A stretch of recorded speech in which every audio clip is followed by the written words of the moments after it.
1절로 2절 말씀을 보게 되어지면 이제 2장 말씀의 서론 부분이다라고 이렇게 할 수가 있을 것입니다. 같이 한번 읽어봅니다. 시작. 옛적에 바벨론 왕 느부갓네살에게 사로잡혀 바벨론으로 갔던 자들의 자손들 중에서 노임을 받고 예루살렘과 유다도로 돌아와 각기 각자의 성읍으로 돌아간 자 곧 수룹바벨과 예수아와 느헤미야와 스라야와 르엘라야와 모르드게와 빌산과 미스발과 비그웨와 르훔과 바하나 등과 함께 나온 이스라엘 백성의 명수가 이러하니 그랬습니다. 그래서 이 돌아간 사람들이 누구냐, 유대 땅으로 돌아간 사람들이 누구냐, 바로 옛날 바벨론 왕의 즉 1차 605년, 그 다음에 598년, 그 다음에 586년 이 세 차례에 걸쳐서 이제 포로로 끌려왔던 사람들이 이제 후손들, 그들의 후손들에 대해서 그들의 후손들이 유다 땅으로 돌아간다 말씀합니다. 이 약 70년이 이제 지난 시점이거든요. 그래서 바로 수룹바벨을 이주로 해서 이제 그곳에 각 가문마다 이제 그 사람들 돌아간 사람들의 이름과 숫자에 대해서 이제 나와 있습니다. 그래서 3절에서 19절 말씀은 이제 귀한 자들의 가계별 수요, 즉 가문들에 대해서 말씀하고 있고요. 그다음 20절에서 35절 말씀은 귀한 자들이 사는 그 동네 그리고 그 성읍, 머물던 성읍에 대해서 말씀해 주고 있고, 그다음에 36절에서 39절 말씀은 이제 그 귀한 자들 가운데서 일반 백성들만 돌아간 것이 아니라 많은 수의 제사장들도 함께 돌아갔습니다. 그래서 바로 그 제사장들의 그 가계별 수요에 대해서, 그 다음에 또 제사장들뿐만 아니라 이제 제사장들이 이제 제사를 주도할 때 그 옆에서 그 수종 들어서 제사를 잘 드릴 수 있도록 도와주었던 레위인들, 40절로 42절에서 그 레위인들의 수에 대해서 말씀해 주고 계시고, 그 다음에 이제 43절로 58절 말씀은 느디딤 사람들과 특별히 솔로몬 신복의 자손들, 이 솔로몬 신복의 자손들이다라고 하는 것은 이제 우리가 그냥 단어만 보게 되어지면 솔로몬 신복이라 하니까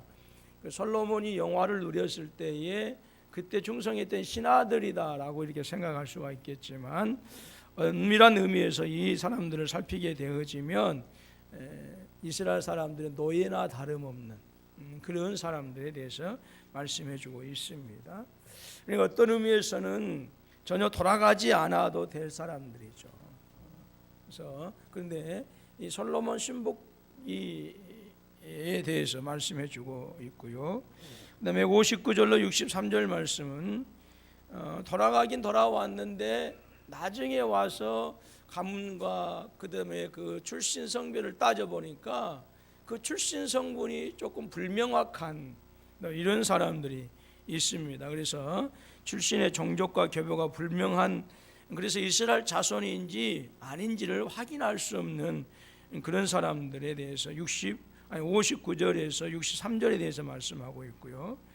그 다음에 이제 64절로 70절에서는 그 사람들이 돌아와서 이제 성전 건축을 위해서 그들이 하나님께 드린 예물들에 대해서 말씀해 주고 있습니다. 그런데 예루살렘으로 돌아온 귀한 자들이라 할 수가 있는데, 이 귀한 자들의 대부분은 어떤 사람들이 주를 이루어왔느냐, 과거 남쪽 유다에는 베냐민 지파하고 그 다음에 유다 지파 이 두 지파가 남쪽 유다의 왕국을 이루었어요. 그리고 12지파, 뭐 시므온 지파나 그 다음에 또 그 뭐 이사갈 지파, 에브라임 지파, 므낫세 지파, 갓 지파, 르우벤 지파, 이런 10지파가 나중에 이제 르호보암을 왕으로 추대해서 이제 북쪽 이스라엘을 이제 형성하게 되어진 것이죠. 그런데 이제 아무래도 그 솔로몬 지은 예루살렘 성전이 솔로몬이 지은 그 성전이 예루살렘에 있었기 때문에 남쪽 유다 사람들은 성전 중심으로 제대로 신앙생활을 했고, 그 다음에 이제 여로보암 때에 솔로몬의 성전으로 제사하러 가는 사람들, 북쪽의 사람들을 막기 위해서 이제 남쪽의 베델과 북쪽의 단에다가 송아지 형상을 만들어서 거기다 신전을 만들고 그것에다가 송아지 형상을 놔두고 그곳에서 예배하게 하고 제사 드리게 했죠.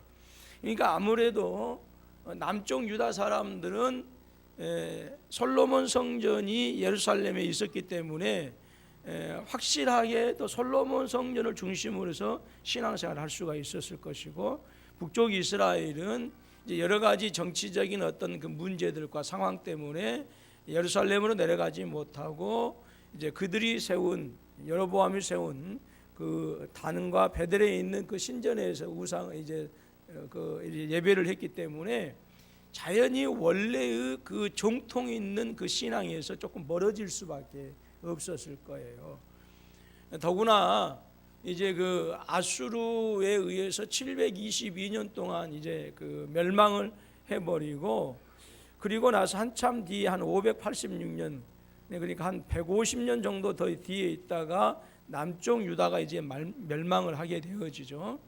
근데 이 아수르가 이제 그 외국에 대한 정책을 펼 때 어떻게 폈냐면, 식민지들에 대해서 그 땅의 사람들 다른 곳으로 옮겨버리고, 그리고 다른 곳의 사람들 사마리아 땅으로 옮겨서 혼합주의 정책을 이제 세웠단 말이에요. 그래서 이제 그들에게 정부에 대해서, 그들의 어떤 그런 그 나라에 대해서 반항하지 못하도록 이렇게 했기 때문에 그 기간 동안 상당히 그 북쪽 이스라엘의 사람들의 신앙의 정체성이 흐려질 수밖에 없었다. 희미해질 수밖에 없었다. 그래서 이제 그 스룹바벨을 중심으로 해서 537년에 1차 포로 기한 때는 주로 어디 사람들이 갔었느냐? 남쪽 유다의 베냐민 지파와 유다 지파 사람들이 중심이 되어져서 이제 포로 이제 귀환하는, 이제 고향으로 돌아가는 이제 이러한 일이 있었던 것입니다. 그래서 바로 북쪽 이스라엘 사람들보다는 남쪽 유다의 베냐민 지파와 유다 지파의 사람들이 지금 거의 49,070 몇 명가 이렇게 가는데, 이 사람들이 주로 이루었다라고 하는 것이죠. 이러한 말씀 속에서 우리가 보게 되어지면, 우리가 신앙을 회복하고 또 그 다음에 또 교회를 온전히 회복하기 위해서 우리 사람들이 신앙의 전책성을 분명하게 해야 됩니다. 내가 누구냐라고 하는 것. 그리고 항상 그 하나님 중심으로, 말씀 중심으로, 교회 중심으로 신앙생활을 해야 그래서 하나님의 선하신 뜻을 온전히 이루어 나갈 수가 있어요. 그러니까 722년에 망하고 537년에 돌아가니까 거의 200년이 넘는, 이제 200년이죠. 200년이 넘는 그런 이제 그 시간이 흘러버렸으니까 아마 자연스럽게 북쪽 이스라엘 사람들에서는 성전 회복에 대한 갈망이 사라져 버릴 수밖에 없었던 것이죠. 그런데 남쪽 유다는 예레미야 선지자나 이런 선지자를 통해서 끊임없이 이스라엘 사람들에게 전파해 준 것은 무엇이었느냐? 너희가 70년 만에 다시 돌아갈 것이다 라고 하는 그 메시지를 분명하게 해 주었어요. 그러니까 포로로 돌아간 그 이스라엘 사람들의 대부분은 어떤 메시지를 기억하고 있었느냐? 너희는 70년 만에 하나님께서 너희 땅으로 돌아가게 할 것이다 라고 하는 그런 말씀을 항상 그들은 염두에 두고 있었다라고 하는, 그 증거가 우리가 다니엘서를 보게 되어지면, 다니엘이 예레미야 선지자의 말씀을 읽고 예루살렘을 향해서 하루에 3번씩 기도했다라고 하는 거예요. 그것은 무엇입니까? 다니엘 선지자도 예레미야 선지자가 70년 만에 너희가 돌아갈 것이다 라고 하는 이 예언의 말씀이 속히 이루어지기를 원했다라고 하는 것이죠. 그러니까 다니엘을 비롯한 당시에 그 유다의 포로로 되었던 유다 백성들은 항상 그들은 어떤 소망이 있었다? 돌아가서 다시 하나님을 예배하고 하나님을 영화롭게 하는 그 성전을 세우고 회복하는 것을 항상 그들은 소원하고 있었다라고 하는 거예요. 근데 그렇게 할 수 있었던 이유가 무엇이냐? 그들은 바로 그들에게 증거해 준 바로 선지자들의 메시지, 그리고 그들이 비록 이제 포로된 땅으로 돌아왔지만 그 이전에 그들은 항상 예루살렘 성전을 중심으로 해서 그들의 신앙의 정통성을 지켜오고 그리고 그 정체성을 지켰다라고 하는 것이죠. 그래서 오늘 저와 여러분들이 이 시대에 정말로 중요한 것이 무엇이냐? 우리의 신앙의 정체성을 분명히 해야 돼요. 내가 누구를 믿고 있느냐라고 하는 거예요. 내가 하나님에게 어떤 존재이냐라고 하는 그 신앙의 정체성을 분명하게 해야 됩니다. 그래서 제가 계속해서 몇 주간에 걸쳐서 복음에 대해서 말씀하고 있는 것은 바로 그런 의도예요. 우리의 신앙의 정체성을 분명히 해야 된다라고 하는 거예요.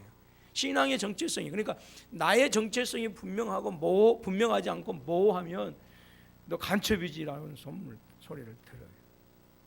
그러니까 우리가 여러분, 나는 하나님의 자녀이고 하나님의 사랑이 창조와 타락과 구속과 종말의 그 역사 가운데서 나를 향하여 온전히 지금 향하고 있다라고 하는 분명한 믿음이 있으면 신앙의 정체성이 분명하게 세워진 줄로 믿습니다.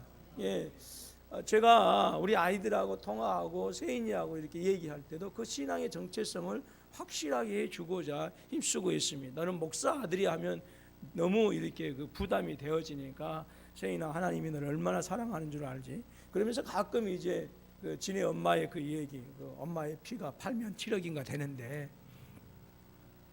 우리 이제 팔아버릴까 막. 예, 그런데 그래서 그런 얘기를 해주면서 너는 하나님에게 사랑받고 있다라고 하는 얘기를 분명하게 해주고 있습니다.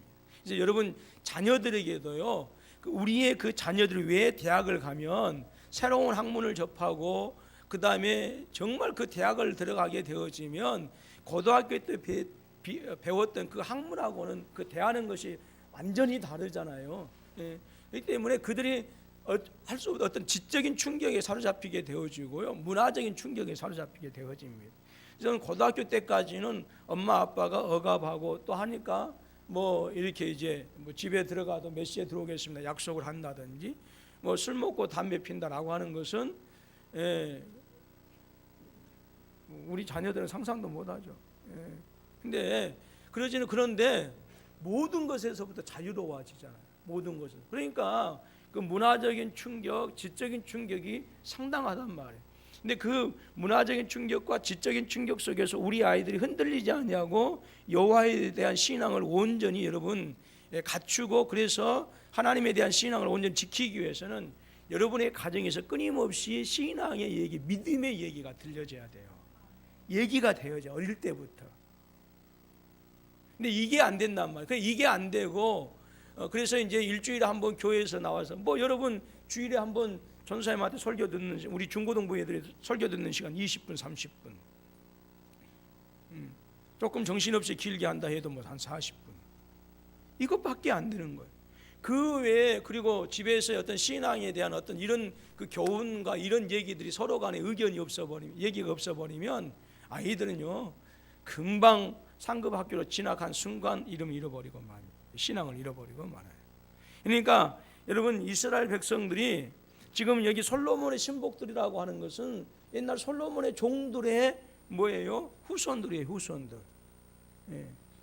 그러니까 유다 땅에서 부귀 공명을 누렸던 사람들이 아니에요.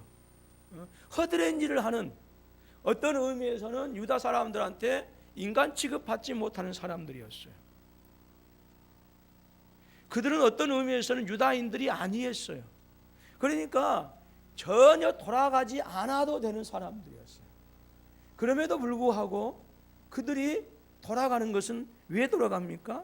그들에게도 비록 종된 신분이었지만, 노예의 신분이었지만, 유다 사람들한테 무시받는 사람들이었지만, 그들에게는 우리는 하나님의 택한 백성이다라고 하는 신앙의 정체성이 분명했던 거예요. 말씀드리겠지만 유다 땅에 돌아가게 되어지면 뭐예요? 행복 끝, 불행 시작입니다. 모든 것이 넉넉하게 갖추어진 상태에서 유다 땅으로 돌아간 게 아니었어요. 오히려 모든 것을 잃어야 하는 형편과 처지였어요. 여러분, 한 사람이 타양이든지 어디든지 가가지고 70년 동안 산다. 그럼 그곳이 고향이에요. 그곳의 풍습과 그곳의 언어와 그곳의 모든 것이 이미 뭐예요? 삶의 습관이 되어져. 그것이 자신의 삶의 철학이 되어지고 삶의 방법이 되어져요. 70년이 되어지게 되어지며. 그런데 페르시아 땅에서 그렇게 살다가 그들의 조상들이 끌려왔던 파괴되어졌던 그 후손들이 자기 어머니, 아버지, 할아버지가 살았던 그 땅에 돌아가고 싶은 생각이 있을까요? 오늘날 많은 사람들, 한국의 사람들이 이중 국적을 가지잖아요. 미국 국적과 그 다음에 한국 국적. 그래서 군대 가려고 하면 한국 국적 포기해 버리잖아요. 왜 그럴까요? 한국 국적을 가지고 있으면 군대 가야 되는 거예요. 그러니까 한국 국적 포기해 버리는 거예요. 그래서 미국 국적을 선택하게 되어지는 거예요. 그러니까 조금만 고생을 하고 조금만 자기 신분에 자기 삶에 불리한 것들이 있으면 얼마든지 뭐예요? 자기 어머니 아버지의 고향과 국적을 포기해 버릴 수 있는 것이 사람들의 모습이에요. 그런데 오늘 이러한 시대에 오늘 우리의 자녀들이 어려서부터 예수님에 대해서, 하나님에 대해서 끊임없이 같이 함께 얘기하고 또 엄마 아빠의 얘기를 들려주고 아이들의 생각을 같이 들어서 신앙의 이야기들이 가정에서 이루어지지 않으면 여러분 품 안에 있을 때 그 신앙이지 내 품을 떠나게 되어지면 그 신앙도 버려진 경우들이 허다하다라고 하는 거예요. 여러분의 손녀들을요, 여러분들이 책임지고 혹시라도 안고 보고 볼 시간에는 철저하게 예수님 귀에다가 들려주세요. 그러시라니까요. 야, 예수님 믿어야 천국 가. 예수님 믿어야 천국 가. 그냥 엄마 아빠 있을 때는 야, 잘한다 해주고, 손지하고 둘이서 있을 때는 계속해서 아침부터 저녁까지 야, 예수님. 따라서 해봐. 불신지옥 예수 천당 이렇게 하는 거예요. 불신지옥 예수 천당 끊임없이 해서 아이들의 뇌에 그냥 딱 뭐하게 박히게 만들어봐요. 박히게. 근데 나한테 손자들 맡겨주었는데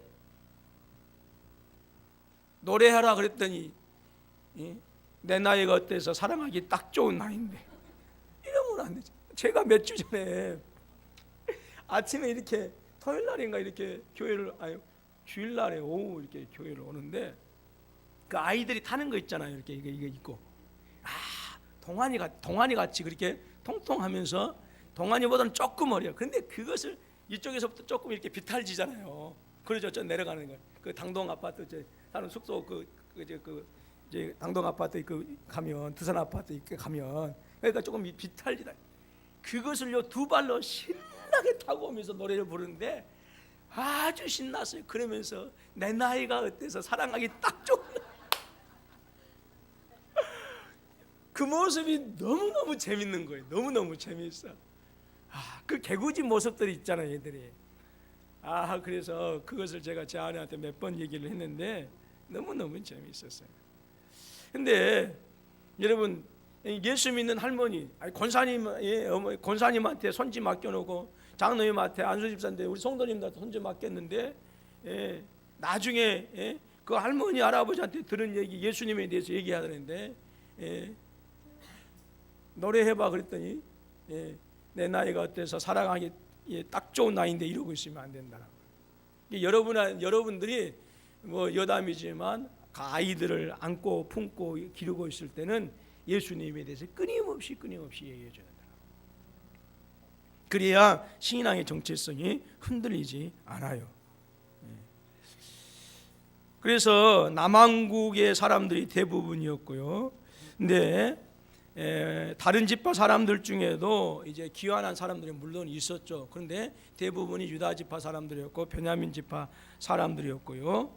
그리고 이제 이 사람들은 이 포로된 사람들, 또 그 후손들이 70년 동안 그 페르시아 땅에서 뿌리를 내리고 있었습니다. 그렇기 때문에 아까도 말씀드렸던 것처럼 어느 타향에 가서 70년 동안 이사해서 살게 되어지면 그곳의 언어와 그곳의 습성에 다 뭐예요? 익숙해질 때 익숙해서 그곳이 고향이 돼버린 사람들이에요. 그러니까 지금 이 5만 명 가까운 이 사람들이 1차 포로에서 이제 돌아가게 되어지지만 어떤 의미에서는 바벨론이 그들의 고향이 되어져 버린 그런 사람들이었다라고 하는 것이죠.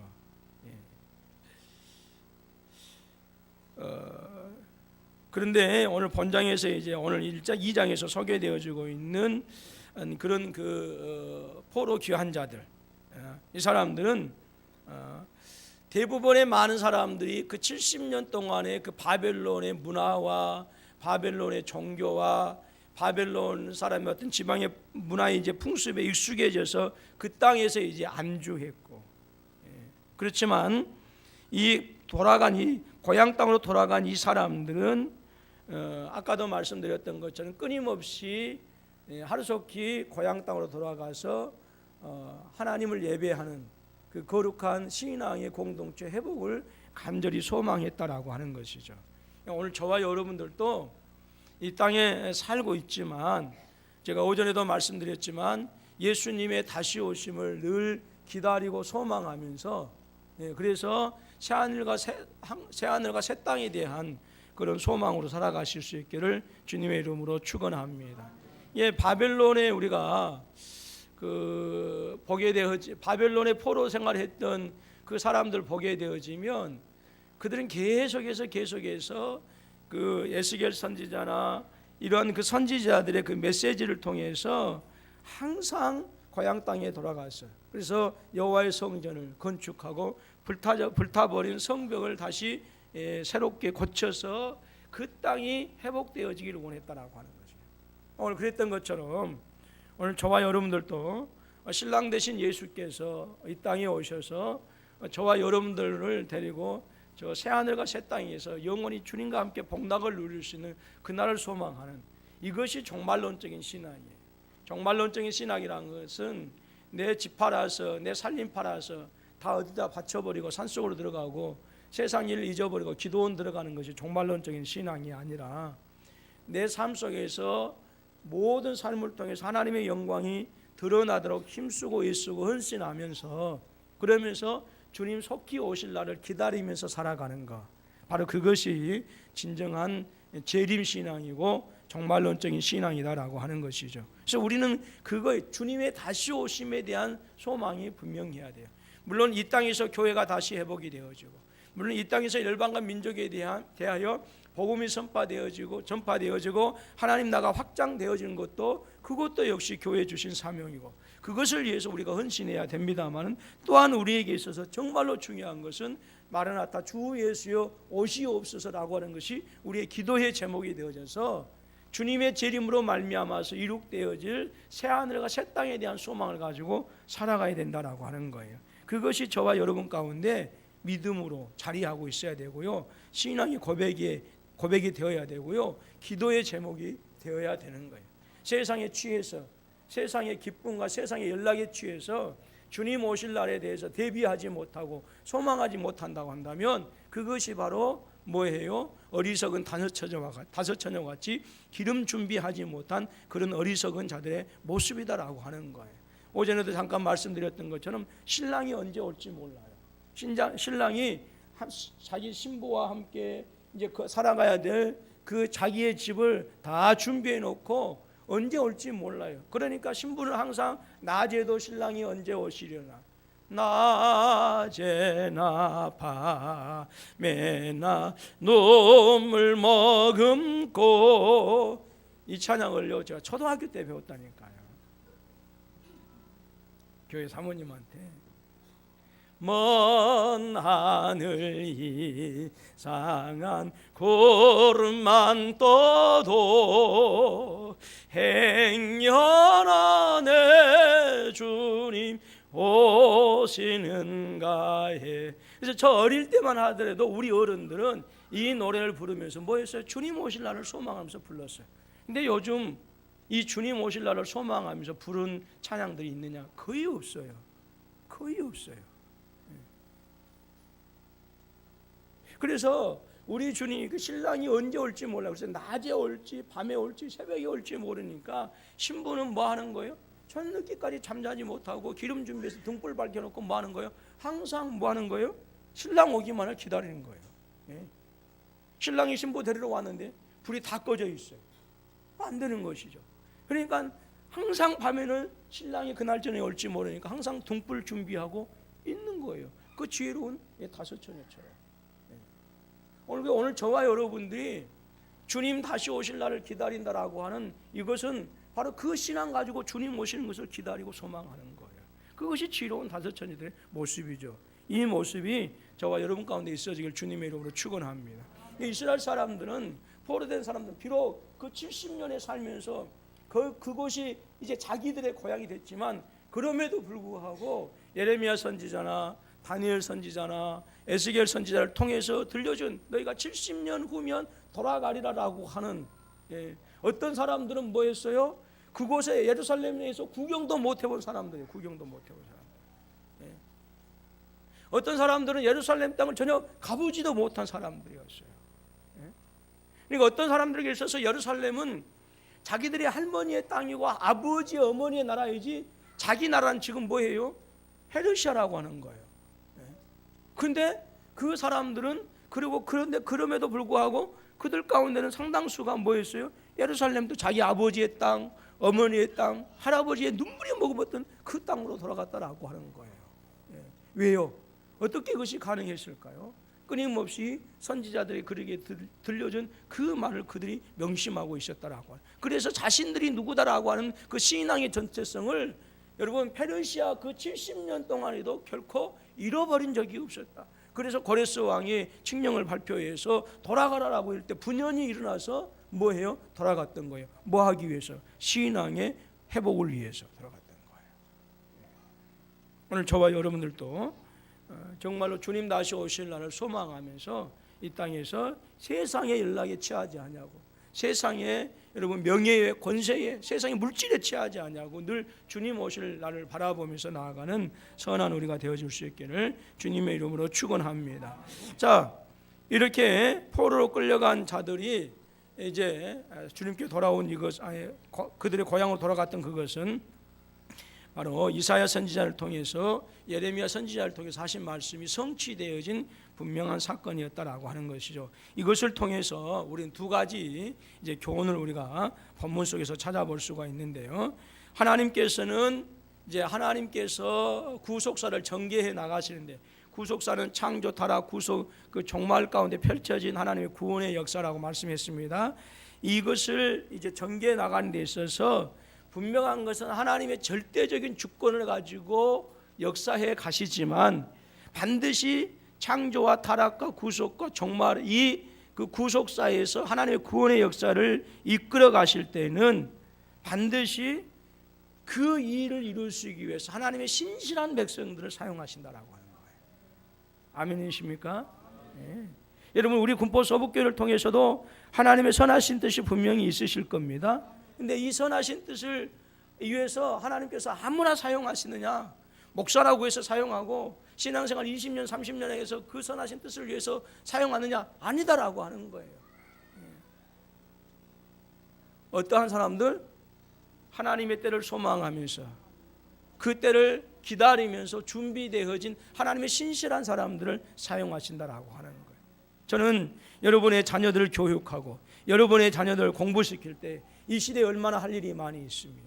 타락해져 가는 이 시대에 점점 혼돈의 시대로 하고 있는 이러한 시대에 하나님은 그럼에도 불구하고 분명한 것은 그 가운데서도 일하신다라고 하는 거예요. 세상에 제멋대로 굴러간 것 같고 지 마음대로 굴러가는 것 같고 하나님의 뜻과는 상관없이 전개되어져 가는 것 같지만 그럼에도 불구하고 세상의 역사를 움직이시는 분은 하나님이신데 그래서 그 혼돈 속에서도 하나님은 반드시 당신의 신실한 사람들을 뽑으셔서 일하시는데 저는 우리 중고등부 학생들 모든 유초등부 학생들이 우리 젊은 청년들이 그리고 저와 여러분들이 그 하나님의 거룩한 역사에 쓰임받는 신실한 백성들이 되어줄 수 있기를 주님의 이름으로 축원합니다. 하나님은요 사람을 통해서 역사하신단 말이 있어요. 사람을 통해서 역사하셔요. 우리 군포 서북교회가 다시 일어나고 우리 군포 서북교회가 다시 하나님의 거룩한 뜻을 드러내고 우리 군포 서북교회를 통해서 일어나시고자 하는 그 하나님의 뜻에 우리 모두가 쓰임 받아야 정말로 아름다운 것 아니겠어요? 그런데 어떤 사람만 쓰임 받고 어떤 사람은 버려두신다고 한다면 서로 간의 아픈 모습이죠. 그래서 여러분들 하나님은 우리 군포 서북교회를 통해서 이 땅에 행하시고자 하시는 세계 선교 역사에서 행하시고자 하는 뜻이 있다. 근데 반드시 사람을 통해서 역사하시는 어떤 사람들? 신실한 하나님의 거룩한 나라의 회복에 대한 그 간절한 소원을 가지고 있는 그 신실한 사람들을 통해서 일하신다. 우리 모든 성도들이 그러한 은혜가 있어질 수 있기를 주님의 이름으로 축원합니다. 두 번째로, 하나님의 백성들은 하나님의 구속 역사에 동참하기 위해서 항상 어떤 것이 요구되냐? 믿음의 결단이 요구되어지는 거예요. 사람은요, 한 번은 독해져야 된다. 책을 보면, 어떤 책 보니까 사람은 독해야 산다라고 하는 책이 있어요.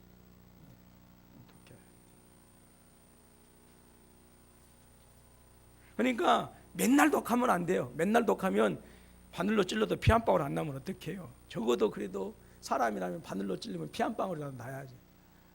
혹시 나는 바늘로 찔러도 피 한 방울 나지 않습니다.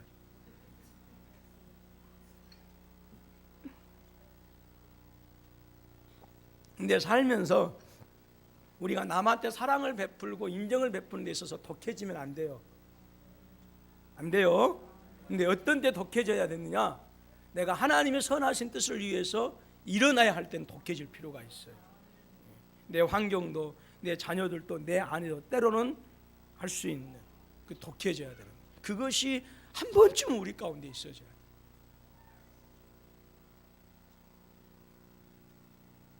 표정이 아니니까. 그래야져야 돼요. 이게 결단이다라고 하는 거예요. 여러분, 우리 아이들도 그렇고 우리가 무슨 일을 하고자 할 때는 반드시 뭐가 있어야 돼요? 결단이 있어야 돼요. 그냥 구렁이 담 넘어가는 식의 하는 이 술에 술 탔는데 물에 물 탔는데 이런 결단이 없으면요, 이게 안 되는 거야. 일이 안 돼요. 그러니까 우리가 무슨 일을 하고자 하는 데가 어떤 일이 있어도 흔들리지 않겠다라고 하는 결단이 있어야 되고요. 그 결단을 사람들이 봤을 때는 정말 저 사람 하고자 하면 하는구나라고 하는 그런 의지들이 보여져야 그 사람을 신뢰할 수가 있는 거예요. 근데 만날 늦어. 맨날 늦어. 그리고 결단이 없어. 하고자 하는 의지가 없어. 그러면 그 사람을 처음 한두 번은 이쁘니까, 그냥 귀여우니까, 사랑스러우니까 한 번, 두 번, 세 번 넘어가지만 그것이 습관화되어지면 결국 관계가 멀어질 수밖에 없는 것이고, 그 사람한테 아무리 친절하게 산다 하더라도 그 사람에게 절대 큰 일을 맡길 수가 없는 거예요. 그러니까 저와 여러분들이 하나님 앞에서 신앙생활을 할 때는 뭐해요? 각오가 필요하다라고 하는 거예요. 각오가. 여러분, 바벨론 포로 귀환 자들에게는요, 성전 재건의 역사에 동참하기 위해서는요, 현실의 안락함을 떨쳐버려야 하는 결단이 필요했어요. 말씀드렸던 것처럼 아무리 그들이 포로 생활을 하고 있고, 페르시아 사람들한테 설령 무시받는 삶을 산다 할지라도 이미 그곳이 그들의 터전이 되어졌고, 그곳에서 먹고 사는, 그래서 그곳의 사람들이 되어져 버렸단 말이에요. 그리고 지금 유다 땅은 뭐해요? 가보지도 못한 땅이고, 가보지도 못한 땅이에요. 하나님의 성전에 대해서 한다는데 하나님의 성전이 어떻게 돼 있는지도 모르는 사람들도 많이 있고, 예루살렘 성전을 했는데 예루살렘 성전 어떻게 돼 있는지도 모르는 이런 사람들이 상당했단 말이에요.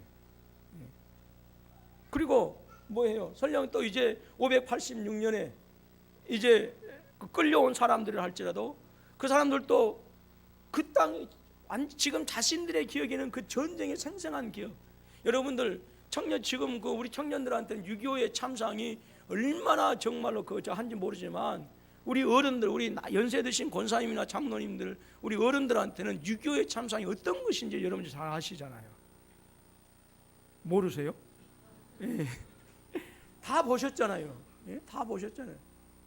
지금은 우리가 어떤 사람이 교통사고로 당하면 정말로 깜짝 놀라고 그것 때문에 가슴 놀고 하지만, 당시에는 총알과 포탄이 떨어지고, 그래서 정말 할 때 옆에서 부모 형제가 죽어가도 뭐해요? 울음도 나오지 않고 슬픔도 없고, 그런 때가 6.25 때 아니었어요. 그러니까 그것을 기억하니까 우리 어른들은 뭐예요? 이제 연세가 드시면서 점점 더 보수적으로 변해갈 수밖에 없는 거죠. 그것이 어쩌면 당연한 이제 현실이 되어져 버려요. 그리고 절대 전쟁이 일어나서 안 된다라고 하는 그런 어떤 강박관념 같은 것이 있어요. 그 끔찍한 전쟁 그 기억 때문에. 그런데 605년이나 그 다음에 589년, 598년이나 그 다음에 586년 이때 이 3차에 걸쳐서 이 그 예루살렘이 정말로 처참하게 찢어지고 이제 죽음을 당했단 말이에요. 죽임을 당했어요. 예. 특별히 이제 그 요세푸스의 유대인 그 역사나 그 다음에 여러분 혹시라도 그 유대인 전기라고 예루살렘 전기라고 하는 책이 있어요.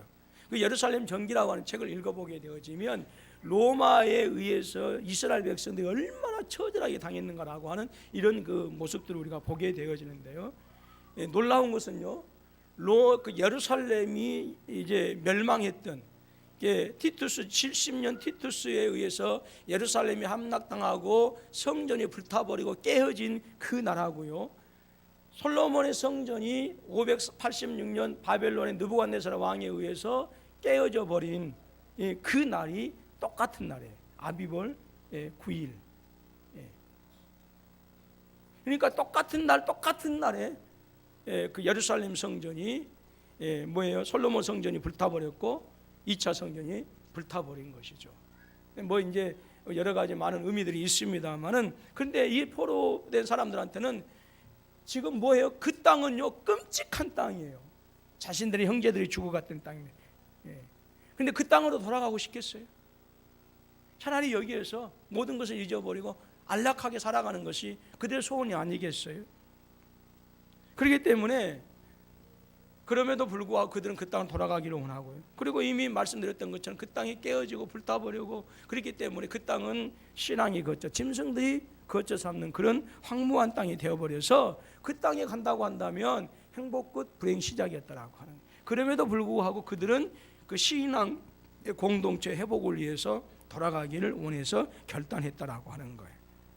여러분, 그렇기 때문에 저와 여러분들에게도 우리 교회가 지금 부곡동에 교회를 짓는 그 이제 과정 중에 있습니다만은, 우리가 이 교회를 통해서 하나님의 선하신 뜻을 이루시고자 원하는 그런 신앙의 결단들이 여러분 스스로 조금 한번 해보실 수 있기를 주님의 이름으로 축원합니다. 내가 어떻게 기도해야겠다, 내가 어떻게 헌신해야겠다라고 하는 그런 은혜들이 있어져야 된다라고 하는 것입니다. 여러분, 이것은 우리 교회가 교회를 짓든지 안 짓든지 그거는 상관이 없어요.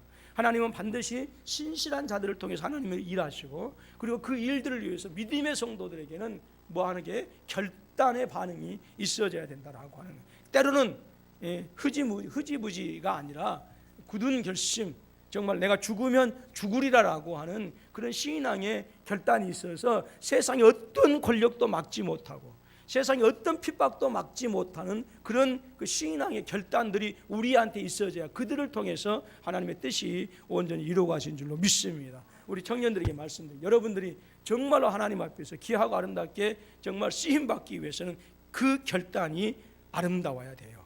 그 결단이 분명해야 돼요. 그렇지 아니하면 우리는 하나님 앞에서 온전하게 쓰임받지 못해요. 내가 분명하게 결단하면 결단할수록 내 자세가 달라질 수밖에 없고 생각이 달라질 수밖에 없고, 그러다 보면 뭐예요? 내 삶의 방향이 전혀 다르게 아름답게 진행되어질 수밖에 없다라고 하는 거예요. 저는 우리 청년들이 신앙의 굳은 결단들이, 또 우리 청년들뿐만 아니라 우리 사랑하는 모든 성도님들도 신앙의 분명한 결단들이 있어질 수 있기를 주님의 이름으로 축원합니다. 내가 일주일에 한 번씩은 내가 새벽 예배 해야겠다라고 하는 이런 신앙의 결단들도 필요하고요. 내가 온전히 11조 해야겠다라고 하는 이런 신앙의 결단들도 필요하고요. 내가 더 선교사님들을 더 위해서 더 기도해야 되겠다라고 하는 그런 신앙의 결단들도 또 필요합니다. 아니면 내가 1년에 한 몇 명씩이라도 내가 복음을 전하겠다라고 하는 그런 신앙의 결단들이 필요한 거예요. 우리 또 청년들 학생들은 내가 더 열심히 성경 보고 더 열심히 또 공부해야겠다라고 하는 이런 신앙의 결단들이 또 필요하다라고 하는 것이죠. 지금 여러분들이 회복되기 위해서, 우리 교회가 회복되기 위해서 나에게 하나님께서 요구하신 것이 있다고 한다면 내가 무엇을 결단해야 하는가라고 하는 것들 스스로 한번 질문해 보시고 그것을 찾아보시고 결단하셔서 하나님께서 사용하시고자 하실 때 큰 신뜻을 이루어 나가는 우리 모두가 되어줄 수 있기를 주님의 이름으로 축원합니다.